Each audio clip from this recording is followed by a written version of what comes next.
Part time मध्ये जरी एखादी एक्झाम दिली जमलं तर कमीत कमी 40,000 पासून मिनिमम सॅलरी आहे. कारण इथं आहे ना पर्टिक्युलर असं नाही की हेच ग्रॅज्युएशन पाहिजे का तेच ग्रॅज्युएशन पाहिजे, नाही. Graduation in any field.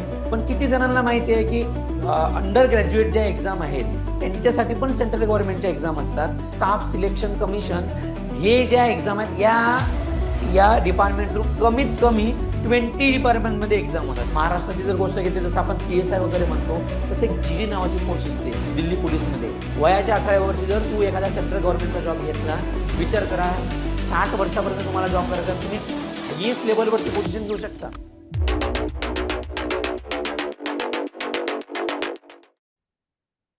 नमस्कार विद्यार्थी मित्रांनो, मी ज्ञानेश्वर तुमचं सर्वांचं स्वागत करतो माया तयारी इन्स्टिट्यूटमध्ये. मित्रांनो, आता बऱ्याच जणांचे 10वीचा रिझल्ट लागलेला आहे, नंतर 12वीचा रिझल्ट लागलेला आहे, त्यानंतर बऱ्याच जणांचं ग्रॅज्युएशन पण कंप्लीट होणार आहे. प्रत्येकाला प्रश्न काय पडतो की आता आपल्याला यानंतर करिअरमध्ये काय करायचं आहे. आता बऱ्याच जणांचं ऑप्शन काय असते की ज्यांनी 10वी कंप्लीट केली आहे की नाही बाबा मला 11th आणि 12th ला ॲडमिशन घ्यायचे आहे. ज्यांनी 12th कंप्लीट केलेलं आहे तो इंजिनिअरिंग, MBBS जे काही वेगवेगळ्या फील्ड आहेत त्या आपापल्या चॉईसनुसार आपण त्या फील्डमध्ये जाणार. आणि ज्यांचं ग्रॅज्युएशन कंप्लीट झालेलं आहे ते पण व्यक्ती की कोणी वेगवेगळ्या एक्झामिनेशनला टार्गेट करणार, कोणी एंट्रन्स एक्झामला टार्गेट करणार, किंवा करिअरच्या रिगार्डिंग ज्या काही गोष्टी आहेत त्या गोष्टीचा विचार करून तो त्याचे आपल्या आयुष्यातले मार्ग डिसाईड करणार. बरोबर. मग तसंच मित्रांनो बरेच जण असे आहेत की ज्यांना करिअरच्या ज्या गाईडलाईन्समध्ये काही गोष्टी येतात, जसं की करिअर अपॉर्च्युनिटीमध्ये अशा भरपूर काही गोष्टी आहेत की ज्या आपल्याला अवेअर नाही आहेत. बरोबर. की त्यांना आपल्याला अवेअरनेसच नाही आहे त्या गोष्टीचा. त्या गोष्टी आपण पाहूया. तर त्यामध्ये सर्वात पहिल्यामध्ये येतं की एक SSC म्हणून एक्झाम असते. आता आपण SSCला काय समजतो की एक 10वी बेस आहे, कारण 10वीला आपण SSC मध्ये म्हणतो. पण मित्रांनो तसं नाहीये. SSCचा एक लॉंग फॉर्म असतो, एक सेंट्रल गव्हर्नमेंटचं एक डिपार्टमेंट आहे ज्याला आपण स्टाफ सिलेक्शन कमिशन म्हणतो. काय आपण म्हणतो त्याला? Staff selection commission. आता तुम्ही म्हणाल हे काय? फॉर एक्झाम्पल जसं की आपल्याला जिल्हाधिकारी बनायचा, कलेक्टर बनायचा, तर आपण कुठली एक्झाम देतो? UPSC. किंवा UPSC एक मीडियम आहे ज्या थ्रू आपण ही पोझिशन घेऊ शकतो. बरोबर. समजा एक MPSC एक मीडियम आहे. तर भरपूर जणांचा अवेअरनेस असा आहे की नाही SSC नाही माहिती काय. आता आजकाल थोडंसं क्रेझिंग राहते की आपण त्यांना बँकिंगच्या एक्झाम बद्दल खूप अवेअरनेस आहे. पण बँकिंग वगैरेचे एक्झाम म्हटले तर ह्या ग्रॅज्युएशन बेसवरती आहे. पण किती जणांना माहिती आहे की अंडर ग्रॅज्युएट ज्या एक्झाम आहेत, म्हणजे ज्यांचं ग्रॅज्युएशन कंप्लीट नाही झालेलं आहे, 10वी 12वी म्हणा, किंवा जे फर्स्ट इयर सेकंड इयरला आहेत, त्यांच्यासाठी पण सेंट्रल गव्हर्नमेंटच्या एक्झाम असतात.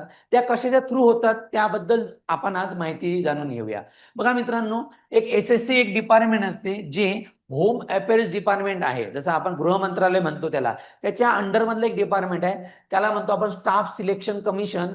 हे ज्या एक्झाम आहेत या डिपार्टमेंट थ्रू कमीत कमी 20 डिपार्टमेंटमध्ये एक्झाम होतात. जसं की मी तुम्हाला फक्त सिरियल नंबरनुसार दाखवून देतो. बघा बाळांनो, हे बघा 20 डिपार्टमेंट आहेत. कमीत कमी म्हणत आहे मी, हे डिपार्टमेंट नाही आहेत, ह्या झाले एक्झामचे नाव. बघा कमीत कमी 20 एक्झाम आहेत.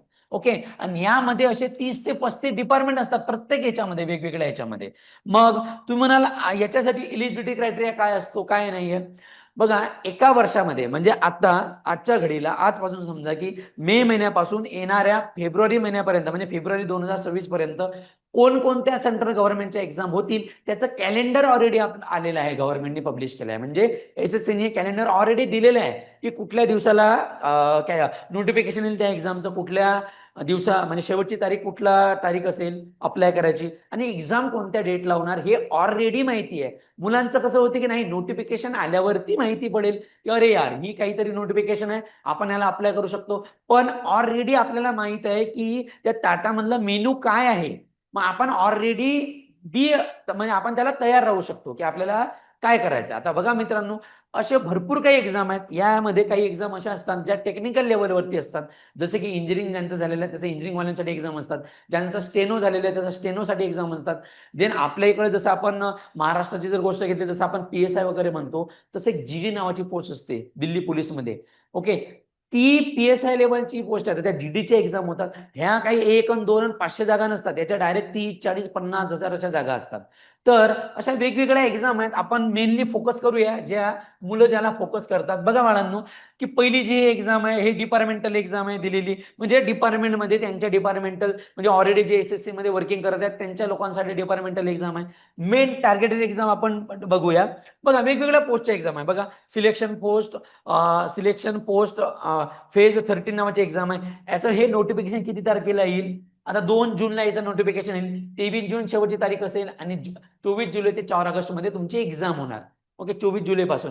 पण हे पण देऊ शकता, पण याला फिजिकल गोष्टी असतात, रनिंग म्हणा, पुन्हा ज्या काही फिजिकल कंटेंटमध्ये गोष्टी असतात त्या असतात. पण सर्वात जास्त बघा, जसं की स्टेनोग्राफरची एक्झाम असते, सीडी एक्झाम, आपण याला डिटेल नाही बघणार का, कारण मेनली फोकस ज्या एक्झामवरती असतो त्या एक्झामचे नाव आहेत. पहिलीवाली एक्झाम असतं ज्याला सीजीएल म्हणतात, SSC CGL, याचा लॉंग फॉर्म होतो कंबाईन ग्रॅज्युएट लेवल. कुणाचंही टार्गेट हेच राहते, जे सेंट्रल गव्हर्नमेंटच्या एक्झाम देतात किंवा SSCच्या एक्झामला टार्गेट करतात.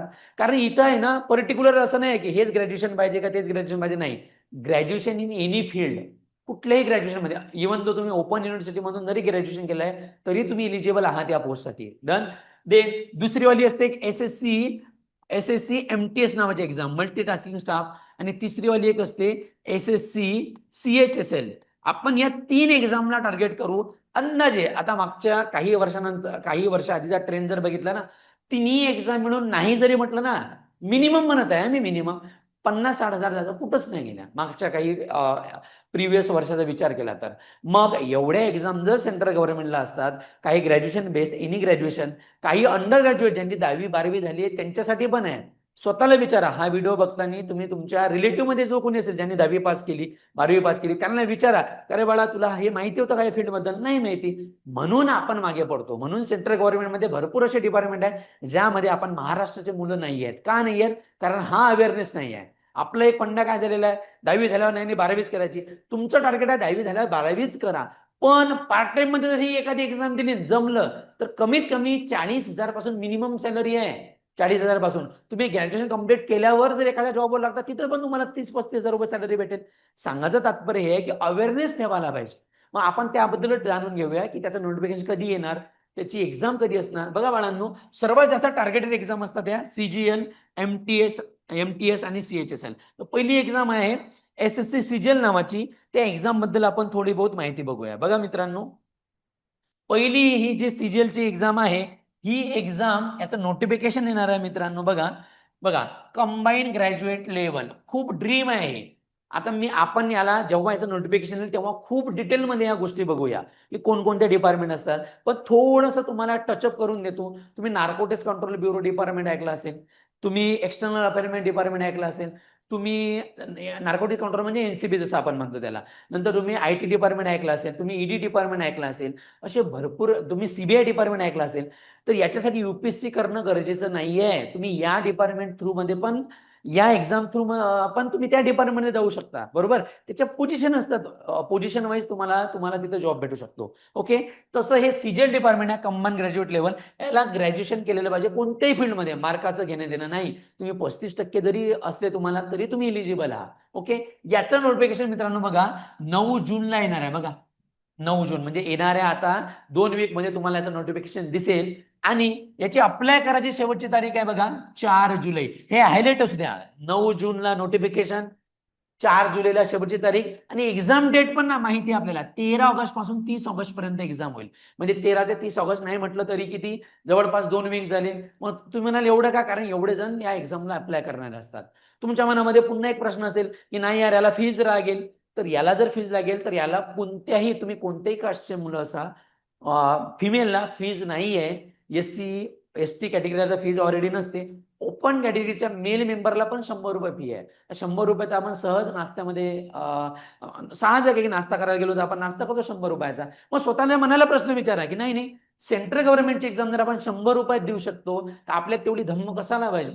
बरोबर, याच्या जागा जेव्हा डिटेल किती जागा येतील काय येतील हे नोटिफिकेशन आल्यावरच आपल्याला कळेल. तेव्हा आपण डिटेल यावरती एक एक्सप्लेनेशन घेऊ जेव्हा ह्या नोटिफिकेशन 9 जूनला. ओके, नंतर टार्गेटेड एक्झाम असते. दुसरीवाली एक्झाम असते targeted combine higher secondary level, म्हणजे याचा CHSL म्हणतो आपण. ही 12वी बेसवरती एक्झाम आहे बाळांनो. बघा 12वी बेस माहिती होतं आपल्याला की 12वी बेसवरती पण सेंट्रल गव्हर्नमेंटची एक्झाम असते. त्यामध्ये बघा याचं नोटिफिकेशन येणार आहे 23 जूनला. 23 जूनला याची शेवटची तारीख अप्लाय करायची आहे 18 जुलै. आणि एक्झाम डेट आहे बघा 8 सप्टेंबर पासून 18 सप्टेंबर पर्यंत. 12वी बेसवरती एक्झाम असतं, 12वी बेसवरती. काही पोझिशन 10वी वरती असतात, काही 12वी वरती असतात. विचार करा 12वीच्या मुलांचा काय टार्गेटेड असते आता, नाही नाही मला तर पुढे चालून एखादी एक्झाम द्यायची किंवा समथिंग ग्रॅज्युएशन झाल्यावर मला एक्झाम येते, नंतर जॉब लागायचा कुठल्या 20-25 हजाराच्या जॉबसाठी.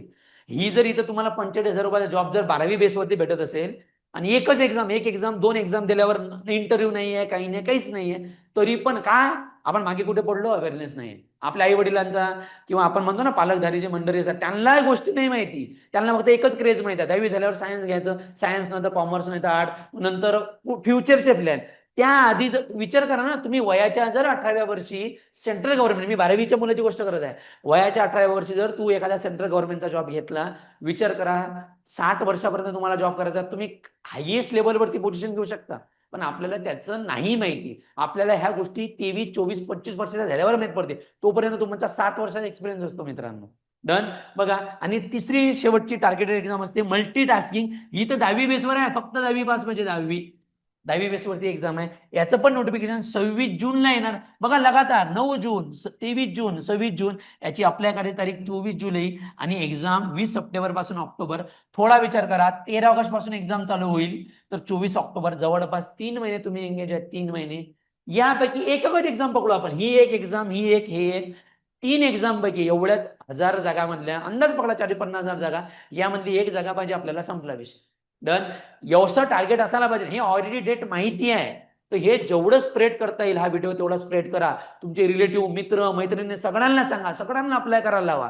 मग आता अदर एक्झाम काय, जसं की बघा इथं सब इन्स्पेक्टरची एक्झाम आहे. आपण साधं पोलीस भरतीसाठी आपल्याकडचे मुलं सकाळी 3 वाजता उठून कितीतरी रनिंग, अरे भरपूर मेहनत करतात. त्यांच्या मेहनतीला चॅलेंज नाही आहे, पण त्याला हा का अवेअरनेस नाही आहे की दिल्ली पोलीसमध्ये पण सब इन्स्पेक्टर बनतो, डायरेक्ट सब इन्स्पेक्टर सेम असतं. एक एक्झाम होतो, फिजिकल होतो, पण नाही ना, का नाही? अवेअरनेस नाही माहिती. बघा, याचं नोटिफिकेशन येणार आहे, त्याची एक्झाम सप्टेंबर महिन्यात होईल, हे सगळं दिलेलं आहे. आता आपण टार्गेटेड एक्झाम डिस्कस केल्या, अशा भरपूर काही एक्झाम आहे. जसं की मी तुम्हाला, या एक्झामला स्पेशल ग्रॅज्युएशनच पाहिजे असं नाहीये.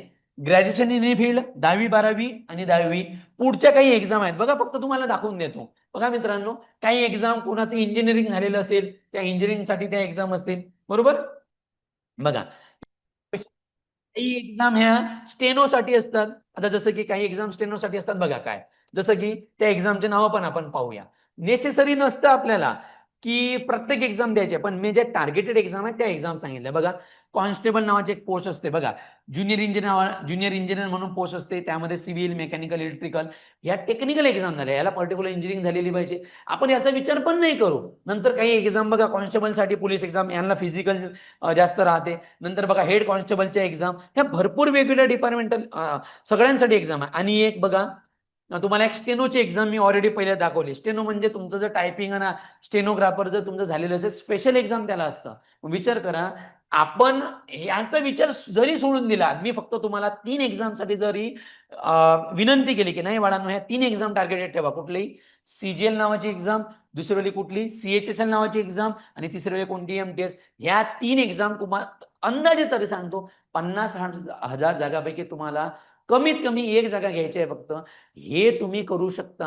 हे तेव्हा शक्य आहे जेव्हा तुम्हाला प्रॉपर गायडन्स भेटेल. काय भेटेल? Proper guidance. त्या प्रॉपर गायडन्स भेटण्यासाठी तुम्हाला वेगवेगळं, नॉट नेसेसरी की आपल्याला सवय काय असते, लगेच युट्यूबवर टाकलं, नाही नाही, त्यांनी त्याच्या मनाने काही गोष्टी सांगितल्या आपल्याला. काही बरेच जण काय करतात, नाही यार ही एक्झाम आहे, याला फीज असेल. मी ऑलरेडी सांगत आहे, तुम्ही कुठल्याही कास्टचे फिमेलला फीज नाही आहे, आणि मेल मेंबरला फक्त 100 रुपये फीज आहे, जे आपण सहज पाणीपुरी खाण्यामध्ये 100 रुपये गमावतो. मग विचार करा, याचं जर प्रॉपर गायडन्स पाहिजे असेल तर आपली एक इन्स्टिट्यूट आहे मायाताई नावाची, त्या इन्स्टिट्यूटमध्ये, ही इन्स्टिट्यूट कर्वेनगरला आहे.